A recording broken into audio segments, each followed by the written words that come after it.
Hello everyone, welcome to Defense Studies. So today we are going to carry out the previous year question series of Science 2016. So here moving forward with it. So our first question is, which one of the following is correct taxonomic hierarchy? देखिए taxonomic hierarchy का मतलब क्या होता है, एक sequential order में हमने क्या किया, हमारे काफी ईयर्स पहले बहुत सारे लिविंग ऑर्गेनिजम्स होते थे, तो वो इतने सारे लिविंग ऑर्गेनिजम्स को रीड करना बहुत ज्यादा डिफिकल्ट हो जाता था। तो हमने क्या किया, हमने based upon the differences and the similarities in them, हमने उनको अलग अलग लेवल्स पे हमने उनको क्लासिफाई कर दिया, क्लासिफिकेशन कर दी। तो जो हमने उनको अलग अलग ऑर्डर्स या हमने उनको जो अलग अलग स्टेप वाइज मैनर में हमने उनको जैसे उनको क्लासिफाई किया, उसी को हम बोलते हैं टेक्सोनॉमिक हायरार्की। हर एक एनिमल की कुछ ना कुछ टेक्सोनॉमिक क्लासिफिकेशन होती है, जिससे हमें ये पता चलता है कि कोई भी जो ऑर्गेनिज्म है वो कौन से किंगडम, कौन से फाइलम से बिलोंग करता है, कौन से ऑर्डर से, और based upon that name we are able to guess out the characteristic that particular animal is having.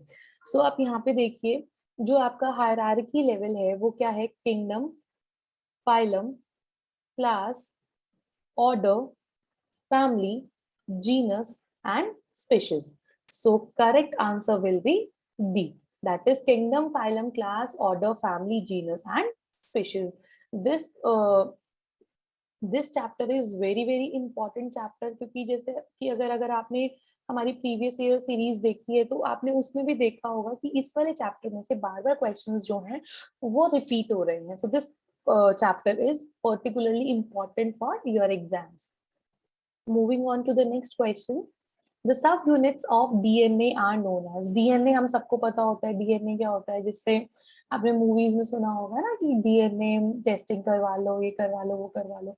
So DNA क्या करता है, हम अपने डीएनए की वजह से अपने फादर मदर जैसे दिखते हैं, अपने सिबलिंग जैसे दिखते हैं। तो ऐसा क्या है डीएनए में, डीएनए क्या करता है, इंफॉर्मेशन कैरी करता है from parent generation to the next generation.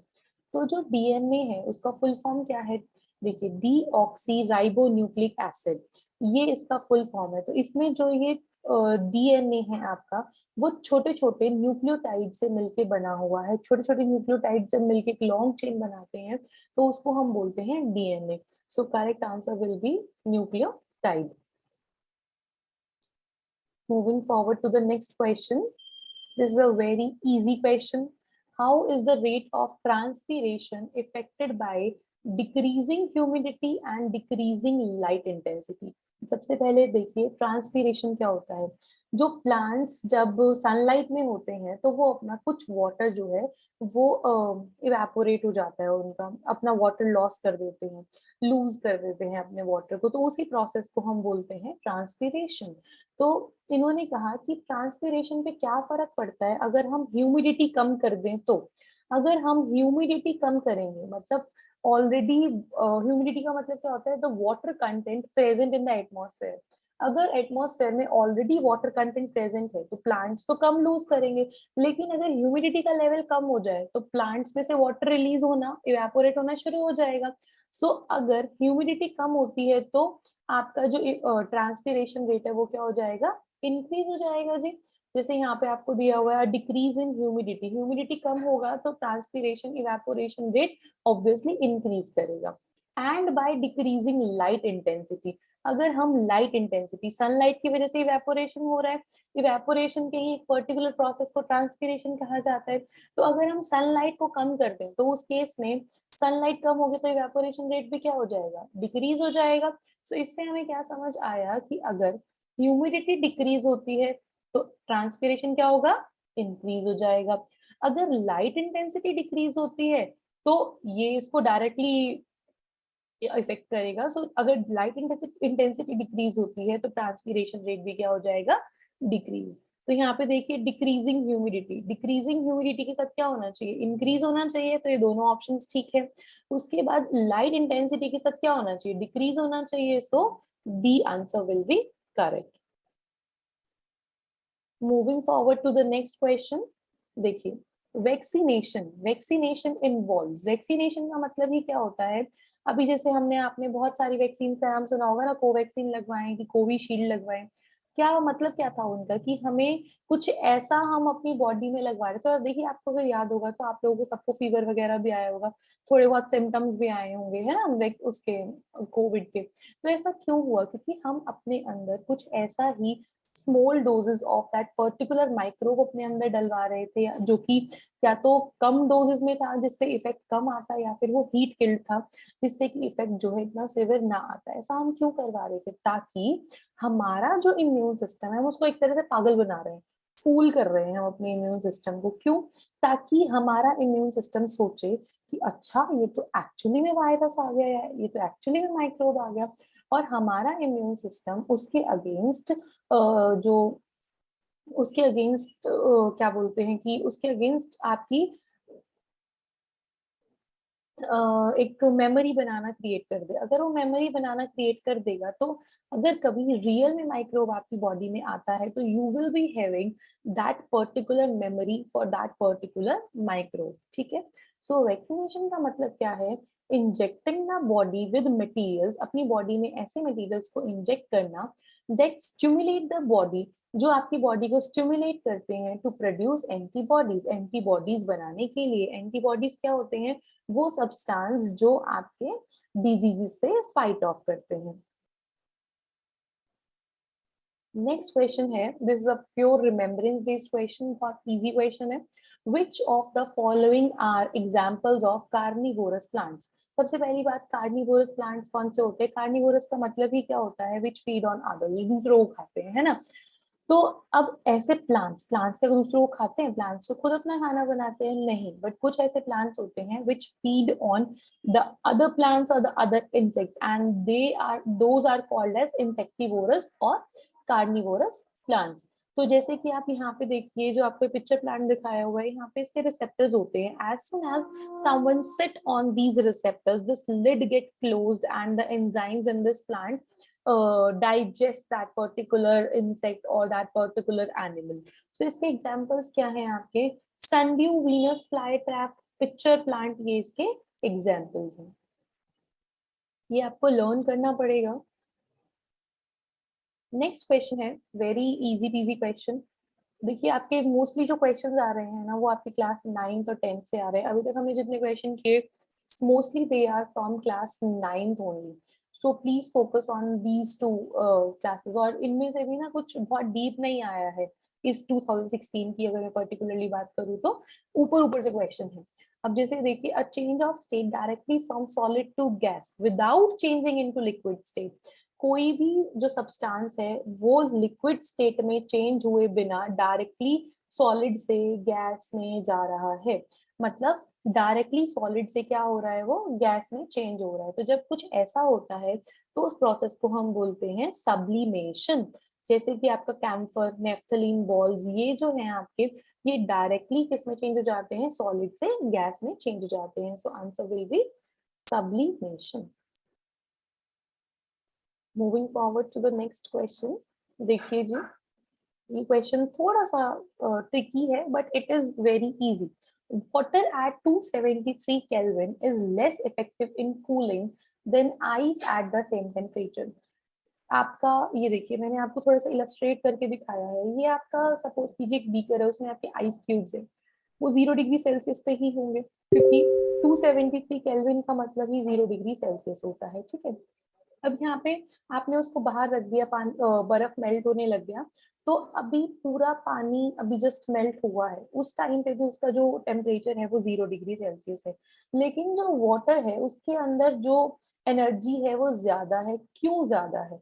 वो इफेक्टिव कूलिंग करने में वो कम कूलिंग कर पाता है। क्यों कर पाता है कम की कूलिंग? क्योंकि वाटर के पास एनर्जी ज्यादा है। क्यों? क्योंकि जब आपका आइस मेल्ट हो रहा है तो वो आइस हीट एब्जॉर्ब करता है। अब देखिए, जब भी हीट एब्जॉर्ब होता है तो टेम्परेचर तो इंक्रीज करना चाहिए, लेकिन यहाँ पर टेम्परेचर इंक्रीज नहीं हो रहा, टेम्परेचर सेम है। ऐसा क्यों? क्योंकि वो जो टेम्परेचर, वो जो हीट एब्जॉर्ब हो रही है, that heat is being used to break the bonds. जो आपके सॉलिड के बीच में बॉन्ड्स है उनको ब्रेक करने के लिए यूज हो रही है। उस हीट को हम क्या बोलते हैं? Latent heat. वो हीट किसके पास है, वाटर के पास है। सो इसीलिए जो वाटर के पार्टिकल्स होंगे 0 डिग्री सेल्सियस पे, उनके पास ज्यादा एनर्जी होगी as compare to particles in ice at the same temperature, क्योंकि इसके पास क्या है, latent heat of fusion present है। So C answer will be correct in this regard. Moving forward to the next question. देखिए फिर से आपका चैप्टर नंबर 1 क्लास 9 से क्वेश्चन है, that is from evaporation part. अभी भी हमने वो ह्यूमिडिटी वाला किया था। विच one of the following statement is incorrect, इसमें से कौन सा स्टेटमेंट जो है वो इनकरेक्ट है। अगर आपको इसमें कॉन्सेप्ट नहीं भी पता तो भी आपका क्वेश्चन हो जाना चाहिए, क्योंकि ये बहुत ही इजी क्वेश्चन है। देखिए the rate of evaporation depends on temperature. Evaporation temperature पे डिपेंड करता है। ऑफकोर्स गर्म दिन जिस दिन होता है, जिस दिन ज्यादा तेज धूप होती है, इवेपोरेशन रेट उतना ही ज्यादा हो जाता है, तो दिस इज तो करेक्ट। उसके बाद the rate of evaporation does not depend on surface area. Surface area पे डिपेंड नहीं करता, लेकिन वॉल्यूम पे डिपेंड करता है। देखिए अगर आपने एक ग्लास में पानी लिया, आपने उसको धूप में रख दिया, और आपने एक परात में पानी लिया, उतना ही एक गिलास पानी ही परात में डाल लिया, कौन जल्दी इवेपोरेट होगा? ऑफ कोर्स आपका जो परात में पानी है, जो आपकी थाली में पानी है, वो जल्दी इवेपोरेट होगा। क्यों? क्योंकि आपने उसको सरफेस एरिया ज्यादा कर दिया। और वैसे भी आप ये देखो, जो आप कपड़े सुखाते हैं, तो जब भी आप कपड़े सुखाते हैं आप उनको फैला के सुखाते हैं, सो दैट उनका सरफेस एरिया इंक्रीज हो जाए, वो ज्यादा जल्दी इवेपोरेट, उनका जो पानी है वो ज्यादा जल्दी इवेपोरेट हो जाए। तो सरफेस एरिया पे तो डिपेंड करता है। सो ये जो आंसर है, ये जो पॉइंट है, ये गलत हो जाता है, और इन्होंने हमसे गलत ही पॉइंट पूछा है। So B answer will be correct. एक बार सी और डी को भी देख लेते हैं। The rate of evaporation depends on the humidity. Humidity पे डेफिनेटली डिपेंड करता है। जितना ह्यूमिडिटी लेवल ज्यादा होगा उतना इवेपोरेशन कम हो जाएगा। एंड विंड स्पीड, ये भी हमें पता है। सर्दियों में देखिए जब धूप नहीं निकलती है लेकिन हवा तेज होती है, तो तेज हवा की वजह से भी इवेपोरेशन रेट क्या है, इंक्रीज हो जाता है। सो रेट ऑफ इवेपोरेशन पे भी जो रेट ऑफ इवेपोरेशन है वो विंड स्पीड पे भी डिपेंड करता है। Moving forward to the next question. ये भी देखिए आपका क्लास 9 है, मैं बार बार आपको बता रही हूँ कि 9th क्लास से आपके क्वेश्चंस जो हैं वो ज्यादा आ रहे हैं। देखिए which one of the following is not colloid, इनमें से कौन कोलाइड नहीं है? कोलाइड क्या होते हैं, कोलाइड की प्रॉपर्टीज देखिए। ये कुछ ऐसे सब्सटेंस होते हैं जिनको आप जस्ट बाय सीइंग आप नहीं बता सकते, just by looking at them you can not tell that whether this particular substance is a colloidal और अ प्योर सोल्यूशन। हम क्या करते हैं इसके लिए, हम इसका टिंडल इफेक्ट देते हैं। अगर इसमें से लाइट का पाथ आपको विजिबल हो रहा है, दैट मीन्स वो कोलाइडल है। अगर आपको लाइट का पाथ विजिबल नहीं हो रहा, दैट मीन्स वो प्योर सोल्यूशन है। तो इन्होंने पूछा कौन कोलाइड नहीं है। देखिए मिल्क जो है, मिल्क आपका एक कोलाइडल सोल्यूशन है। मड आपका एक सस्पेंशन सोल्यूशन है। बटर आपका एक कोलाइडल सोल्यूशन है। लेकिन जो बोरिक एसिड है वो आपका क्या है, एक प्योर सोल्यूशन। तो इन्होंने ये पूछा था कि कौन नहीं है, so boric acid will be the correct answer. Next question भी आपका क्लास 9th में से ही है।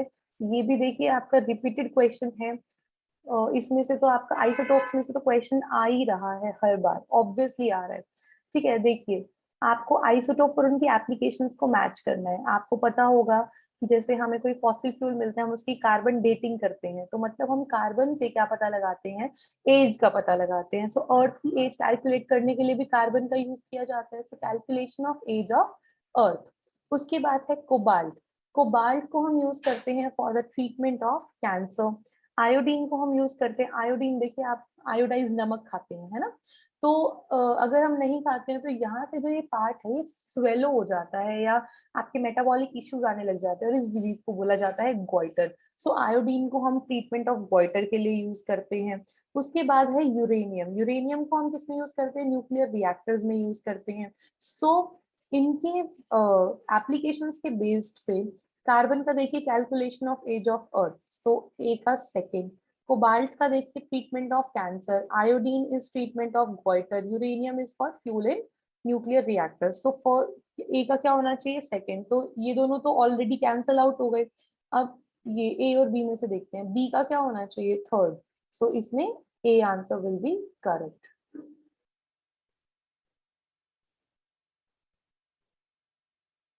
इसमें से भी ये जो चैप्टर नंबर आपका आई थिंक थर्ड चैप्टर है या सेकंड, सेकेंड चैप्टर है आपका ये acid basis and salt class 10। This is also very important. यहाँ से bleaching powder, baking powder, washing soda, इनमें से क्वेश्चन बार बार रिपीट हो रहे हैं। विच one of the following statement is not correct? इनमें से कौन सा स्टेटमेंट इनकरेक्ट है? देखिए, bleaching powder is prepared by the action of chlorine on dry slaked line. जब हम क्लोरीन को ड्राई स्लेट लाइन पे रिएक्ट करवाते हैं तो ब्लीचिंग पाउडर बनता है। देखिए, क्लोरीन का रिएक्शन हमने dry slaked lime that is CaOH whole twice के साथ करवाया तो ही तो आपका ब्लीचिंग पाउडर आया ना। सो फर्स्ट तो ठीक है आपका, आपको क्या बताना है? इनकरेक्ट। ब्लीचिंग पाउडर को हम रिड्यूसिंग एजेंट की तरह यूज करते हैं। यहाँ पे देखिए किसकी तरह यूज करते हैं हम? ऑक्सीडाइजिंग एजेंट की तरह। सो बी पार्ट आपका गलत हो गया, यहाँ से हमें आंसर तो मिल गया पढ़ के। अब देखिए, ब्लीचिंग पाउडर को क्लोरीनेटेड लाइम भी बोलते हैं, बिल्कुल बोलते हैं जी। क्यों बोलते हैं?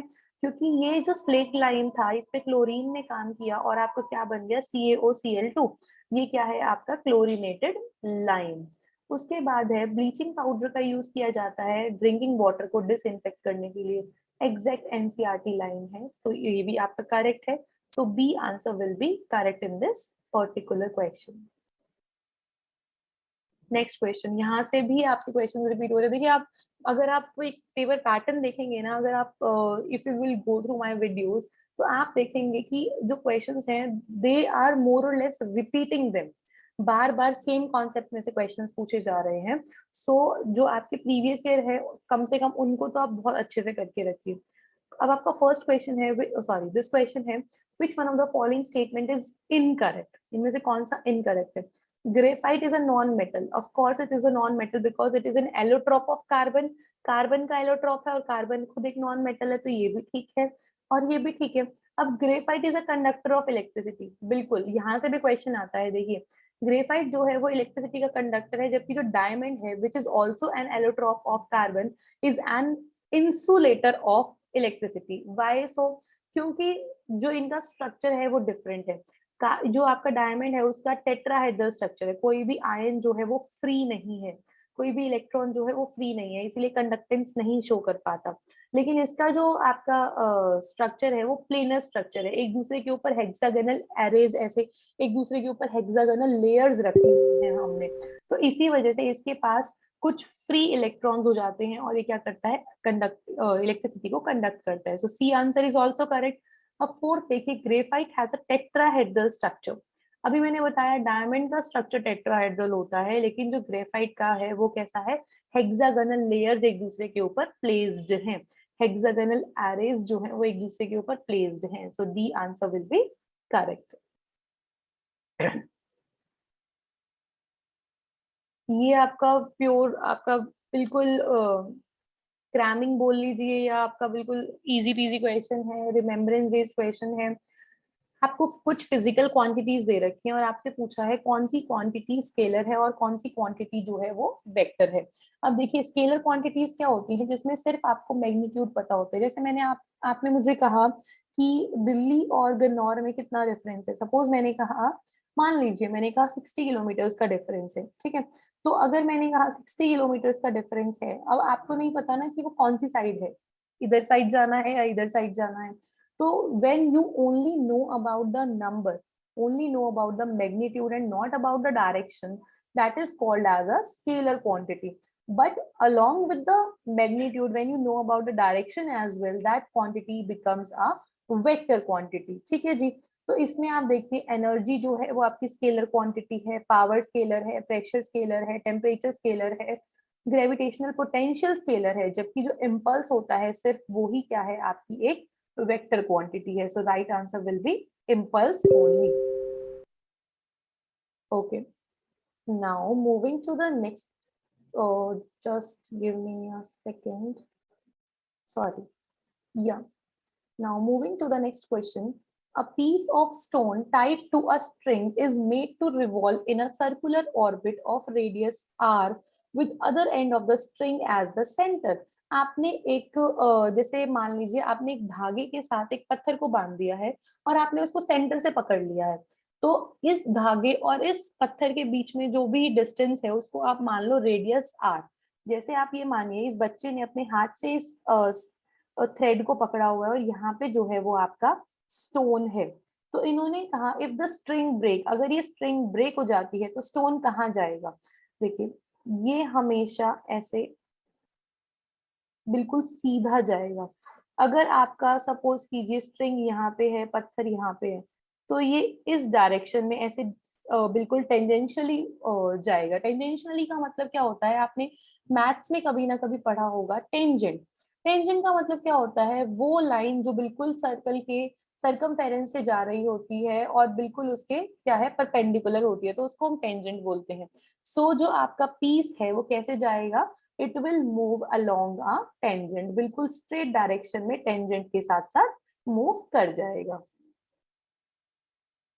नेक्स्ट क्वेश्चन है which one of the following statement is not true. इनमें से कौन सा स्टेटमेंट इनकरेक्ट है।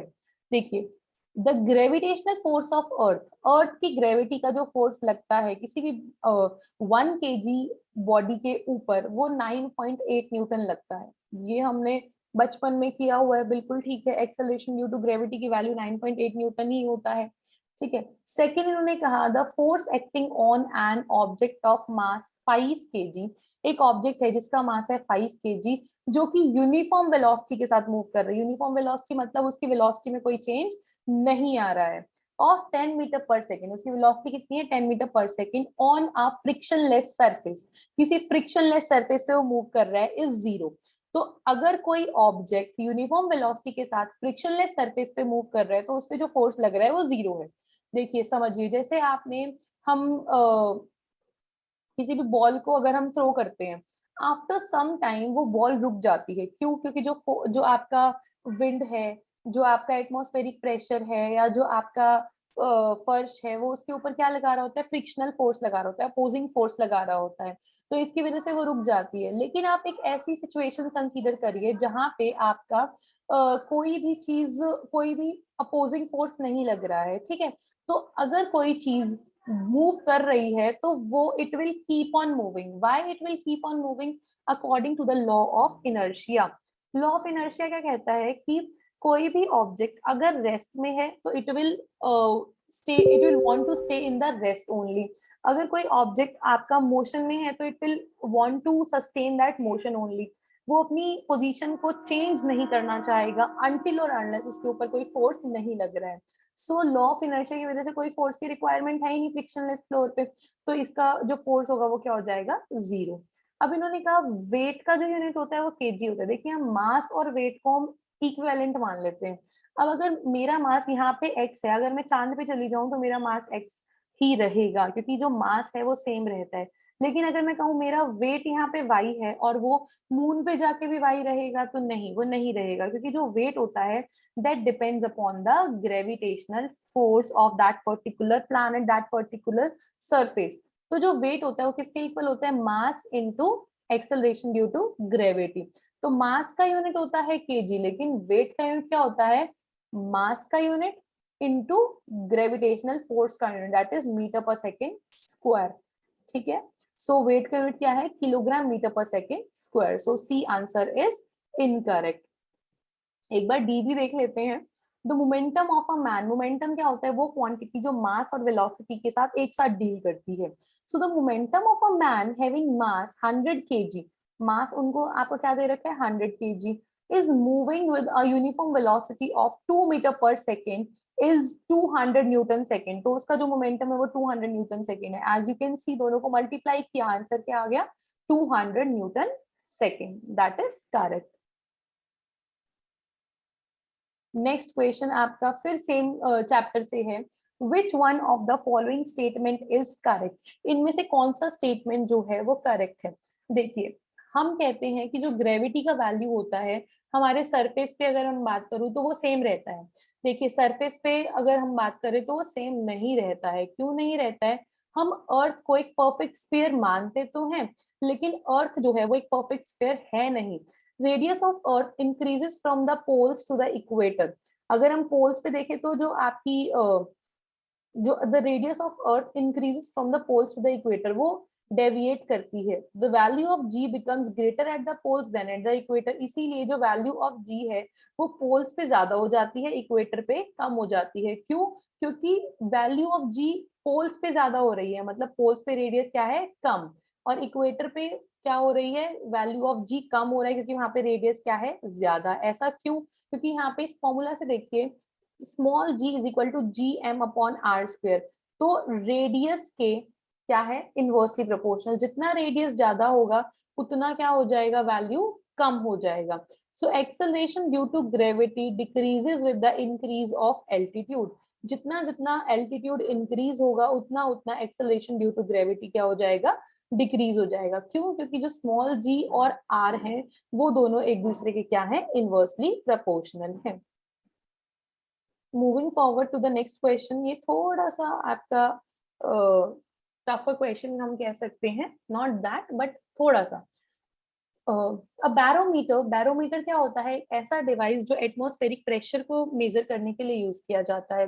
जब एलिवेटर, जब आपकी लिफ्ट रेस्ट पे था तो वो उसकी रीडिंग दे रहा था 760 mm of mercury, 760 mm of Hg। लेकिन जैसे ही आपका एलिवेटर ऊपर की तरफ मूव करने लगा इंक्रीजिंग स्पीड के साथ, तो बैरोमीटर की रीडिंग क्या होगी, देखिए। आप मान लीजिए एलिवेटर जो है वो ए एक्सेलरेशन के साथ मूव कर रहा है, तो नेट एक्सेलरेशन कितनी हो गई, A acceleration plus G acceleration, sum of A and G. अब जो प्रेशर होता है, प्रेशर किसके इक्वल होता है, मरकरी की height, density of mercury into gravity, that is P is equal to H D and G. तो जैसे जैसे आपका जी इंक्रीज करेगा वैल्यू ऑफ एच क्या हो जाएगा, कम होता जाएगा। अब यहाँ पे देखिए, पहले था सिर्फ जी, अब क्या हो गया, ए भी ऐड हो गया, तो जी का वैल्यू क्या हो गया, इंक्रीज हो गया। जब जी का वैल्यू इंक्रीज हो गया तो एच का वैल्यू क्या हो जाएगा, डिक्रीज हो जाएगा। So reading will be less than 760 mm of H ji.